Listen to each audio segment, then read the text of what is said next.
Hola chiquilines, acá el profesor Sebastián de Los Ángeles. Vamos a hablar del análisis de requerimientos, que es el primer paso luego de que uno tiene más o menos establecido qué desea hacer, cómo desea eh, llevar adelante una aplicación. Uno tiene claro ya el propósito de la aplicación, por lo tanto, lo siguiente que tiene que hacer es el análisis de requerimientos de esa aplicación. ¿Qué es el análisis de requerimientos? Bueno, como dice el nombre, es un proceso que lo que me va a permitir es determinar qué requiere nuestra aplicación. Y acá no me estoy refiriendo a cuánta RAM o cuánto disco duro va a requerir, sino que qué hace falta para hacer la aplicación, ¿verdad? ¿Qué se requiere para que mi aplicación tome forma? Porque los requerimientos lo que me va a establecer es la naturaleza de lo que quiero desarrollar y el alcance del sistema, que son dos aspectos fundamentales para poder empezar a hacer prototipos. Cuando hablo de la naturaleza del sistema, hablo de los objetivos generales del mismo. ¿Cuál es su propósito? ¿Verdad? ¿Para qué va a servir la aplicación que yo estoy desarrollando? Y también quién va a utilizar esta aplicación, cuál es el usuario final de esta aplicación, ¿verdad? Por lo general, cuando hablo de los objetivos generales del sistema o de la naturaleza, es lo que yo voy a poner en la descripción de la aplicación, ¿verdad? Y esto ya me queda como objetivo de mi proyecto, así que es bastante importante, ¿verdad? Son los objetivos generales de mi proyecto. Entonces, saber qué va a hacer y quién lo va a usar, ¿verdad? Eso sería la naturaleza del sistema. Luego el alcance del sistema es un poco más específico porque responde una serie de preguntas. En primer lugar, ¿qué vamos a desarrollar? ¿Qué va a ser mi sistema? ¿Y qué no vamos a desarrollar? ¿Qué no vamos a hacer? ¿Qué no va a contener?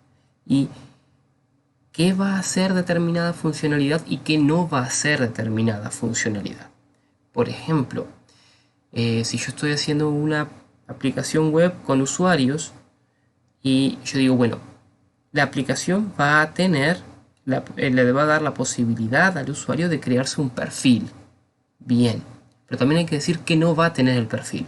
El perfil, podemos decir, va a tener la foto del usuario, pero podemos decir, pero no va a almacenar más de una foto a la vez. Si cambia su foto, va a eliminarse la anterior y va a tener ciertas restricciones y no va a tener una descripción de intereses, pero sí capaz que va a permitir que el usuario ponga un mensaje personal. Entonces, esto me permite establecer muy bien exactamente lo que queremos hacer, lo que queremos desarrollar y cómo queremos que funcione. Por eso se llama el alcance o el límite del sistema, ¿verdad? Porque establece hasta dónde debemos trabajar y exactamente cuánto. Y por supuesto, esto me permite establecer luego las actividades que debo desarrollar. Por ese motivo, los requerimientos se deben comprender bien, profundamente, porque si no, vamos a cometer errores muy graves durante el desarrollo. O vamos a trabajar de más o vamos a trabajar de menos, o vamos a trabajar en algo que no tiene nada que ver. Y por lo tanto vamos a estar desperdiciando tiempo y recursos humanos, ¿no? Por no mencionar recursos materiales. ¿Cómo se hace un análisis de requerimientos? Eso se hace mediante lo que se llama la ingeniería de requerimientos, que lo que nos permite es obtener información crítica sobre los requerimientos que va a tener nuestra aplicación y se desarrolla en una serie de pasos que vamos a ir viendo. El primer paso es la concepción. Identificamos qué y quiénes.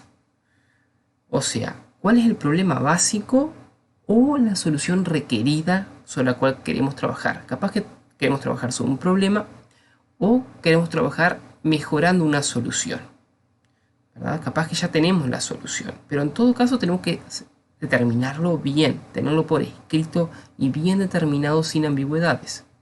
También a quiénes afecta, qué personas, qué tipo de personas usarían podrían usar nuestra aplicación y qué características tienen esas personas, ¿verdad? ¿Cómo son? ¿Qué les interesa? Aquí entra el mapa de empatía que se mencionó en Design Thinking, ¿verdad? Me permite identificar a mi público objetivo. Y finalmente, quiénes usarán la aplicación, que es diferente de a quienes afecta el problema. Porque no todos a quienes afecta el problema van a utilizar mi aplicación. Yo voy a apuntar a algunos de ellos. Capaz que quiero apuntar a todos, pero lo ideal es enfocarme en un tipo de persona de a quienes afecta esa situación, ¿verdad? Como digo, capaz que afecta a toda la población a la que yo apunto, ¿verdad? Pero probablemente yo necesite subrayar bien quiénes son las personas que más probablemente y a quienes yo quiero apuntar, para quien yo quiero hacer, cuáles son los que más probablemente utilizarían mi aplicación, ¿verdad? ¿Cuál les parecería más atractivo?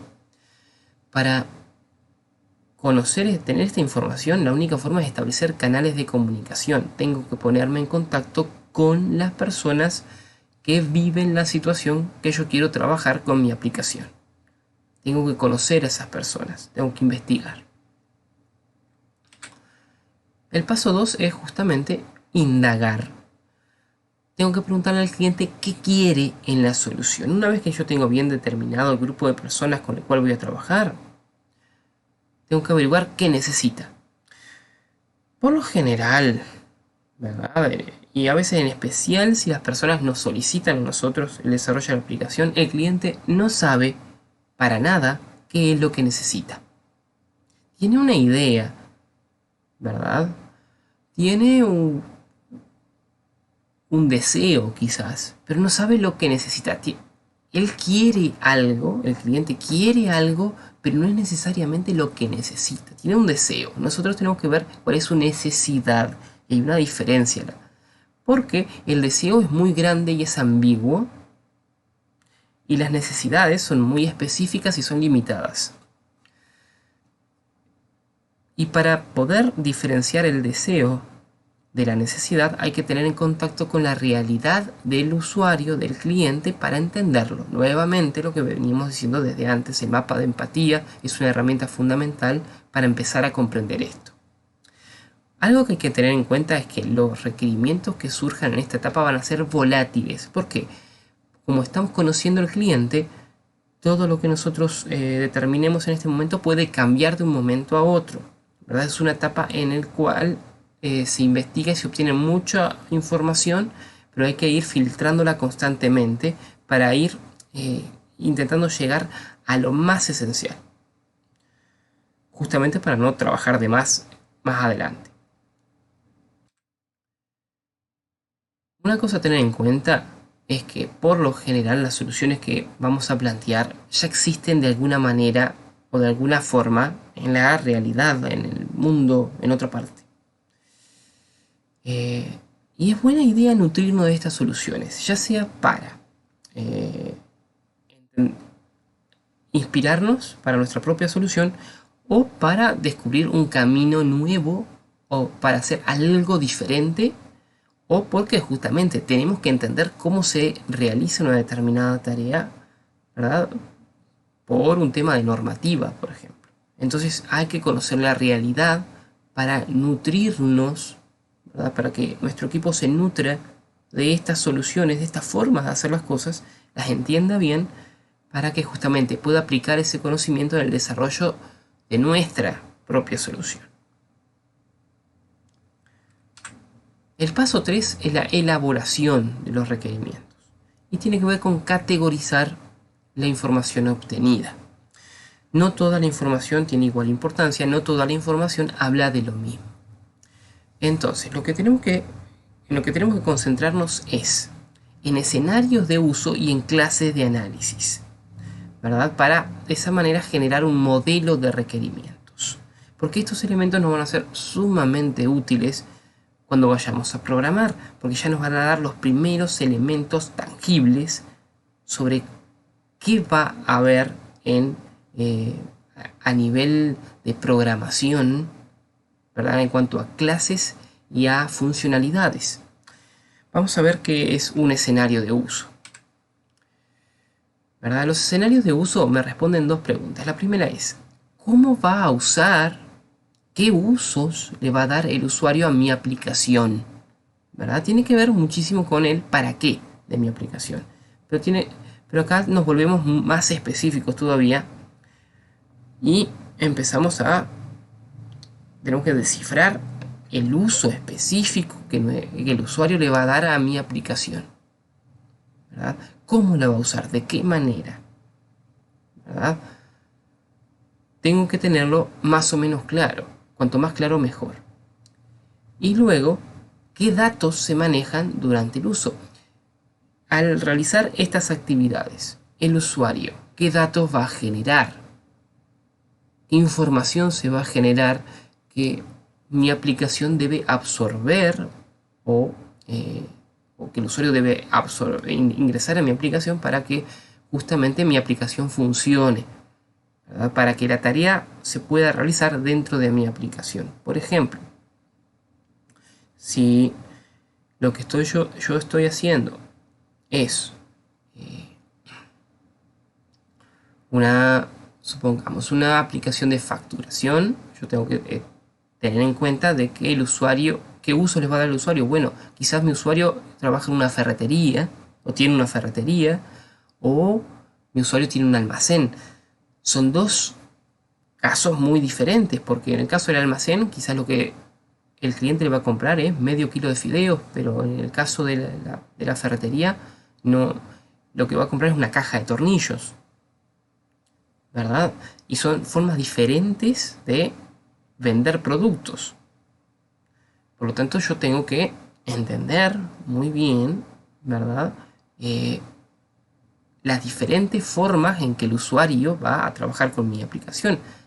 En los dos casos capaz que se generan información semejante. Por ejemplo, la cantidad de producto que llevo, qué producto, la cantidad de producto, qué cliente, ¿verdad?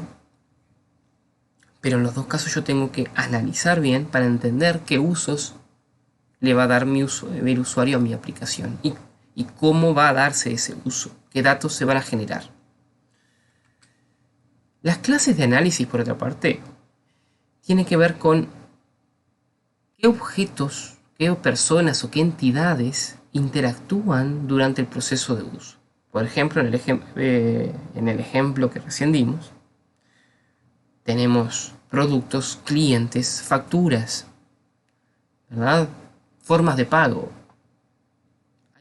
Ahí ya nombré un montón de objetos, personas o entidades que forman parte del proceso de uso de mi aplicación, que luego se van a transformar en objetos y clases en mi aplicación, dentro de la programación, ¿verdad? Entonces, durante ese análisis yo me doy cuenta, bueno, en esta realidad está presente esto, esto y esto. Esto van a ser clases que yo voy a utilizar para desarrollar mi aplicación. Luego que tenemos más o menos todos esos datos, más o menos procesados, llegamos a la negociación. Porque como dijimos, el cliente sabe lo que desea y no lo que necesita. Suele pedir mucho más de lo que necesita o de lo que puede usar.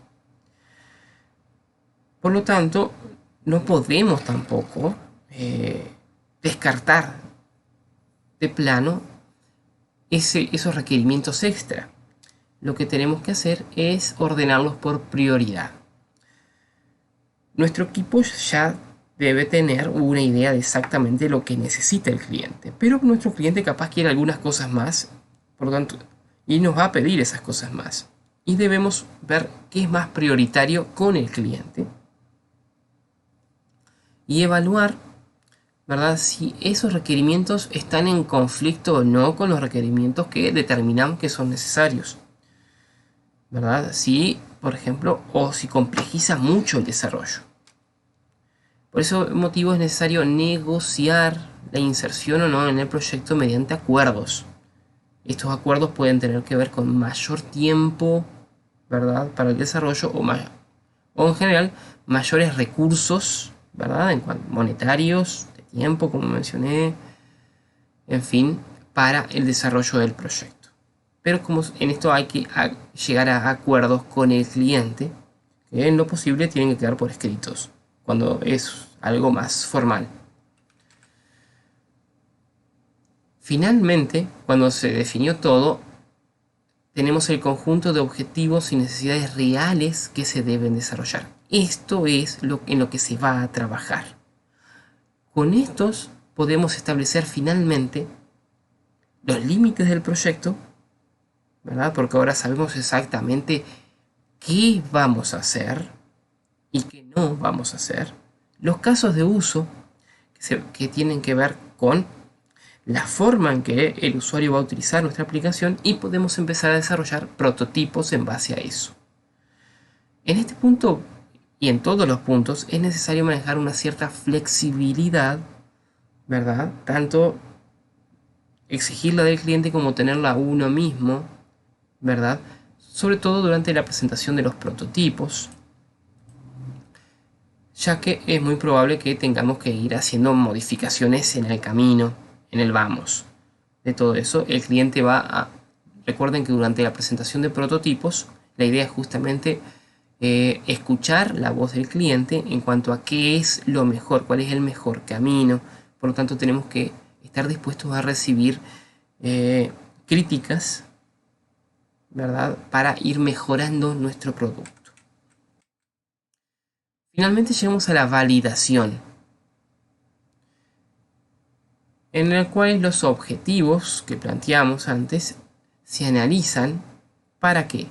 Para eliminar ambigüedades o inconsistencias, para que no tengamos objetivos que sean uno en contra de los otros y para corregir omisiones o errores. Quizás se nos olvidó algo, quizás al cliente se le olvidó algo y hay que volver a la mesa de trabajo, o quizás simplemente se cometió un error de una parte o de otra y hay que arreglar ese objetivo porque no tiene nada que ver con lo planteado o con lo que se quiere.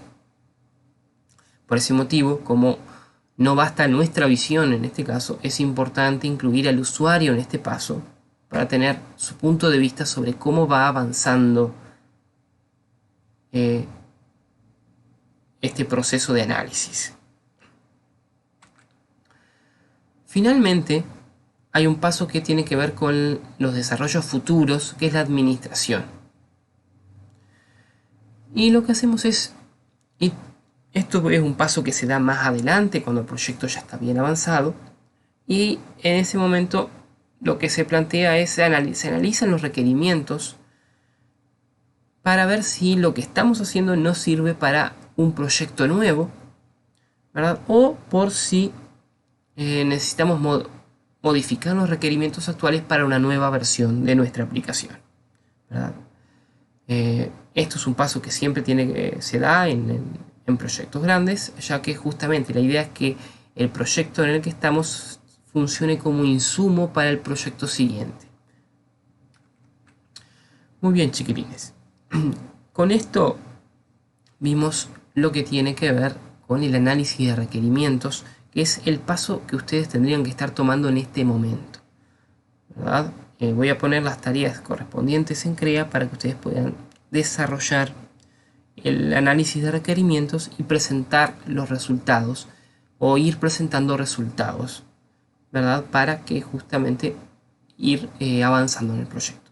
Nos vemos en la próxima clase.